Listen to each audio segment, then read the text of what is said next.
let's have a look at Paul by Cavetown. We have the capo on the fret 1, the first fret, just to make it easy and to play exactly like Cavetown how he plays. And I think he plays it with the capo on the first fret, right? So the capo is on the first fret. Let's have a look at the chord shapes. There's main two parts to learn, the verse and the chorus. Pretty easy, just finger picking stuff we have over here. And there's some small variation going in every part of the song, which I'm going to come later on. Let's move on super quick with the chord shape. C major, mute 3 2 open first open. E major 0 2 2 1 0 0. A minor, mute open second first open. F major 7 mute 3 2 1 open. And there's another chord which I like to play in this shape of a D7. It's a G7 chord over here, which I have 5 on the D, 7 on the G, 6 on the B, and 7 on the high E. Everything is related to capo on the first fret, so this is a G7 chord.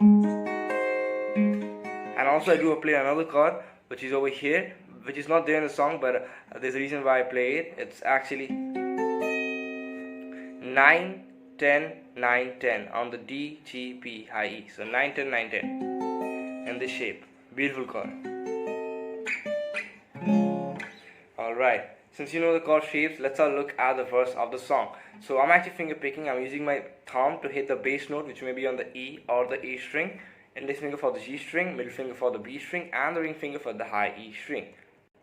When I say you to plug the B and G string all together, it means you're just going to use the index and the middle finger to plug the B and G string together. When I say to plug the E and B string, suppose high E and B string, then you are supposed to use your middle finger and the ring finger to plug that. So let's have a look at the tab. The first chord is the C major. Hold that chord shape and you play the A string, the G string, plug the B and high E string all together, then the B and G string.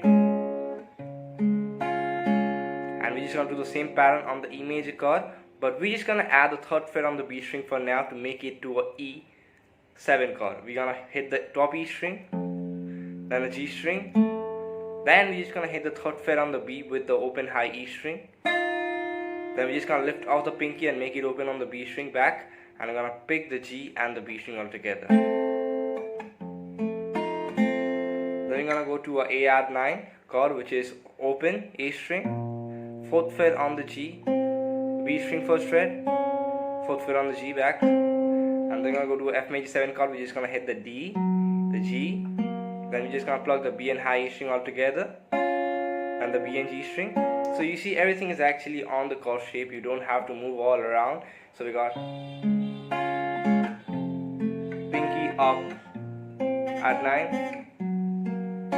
major 7, and then we have this. And just have a look at this chord shape I showed you before. This is a G7 chord. We play the D, G, B, high E. So this chord is where we actually make a lot of variation. Now I do like to play it all the way like this,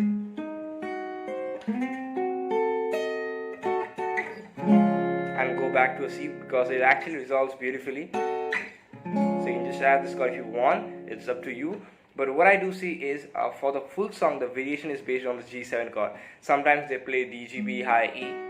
Sometimes they play D, G, B, G, D, G, B, high E. So we actually kind of do some RPG on the chord shapes. It's nothing different.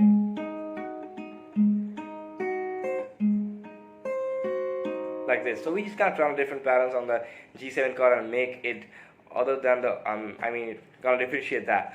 And now let's have a look at the chorus. So this was basically the verse, which actually goes for the whole song.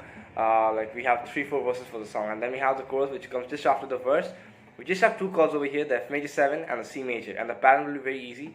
F major 7, we just gonna play the D, the G, the B, and the high E string, and back to B string. We just gonna play that twice. I'm sorry, we're just gonna play the D, the G, and I'm gonna plug the B and high E string all together. And then you're gonna play back to B string. Sorry, so you got D, G, plug high and B, and back to B. And do the same thing on the C major chord, but you just change your bass note to the open A string. We play A, G, plug high E and B, back to G, and play that twice.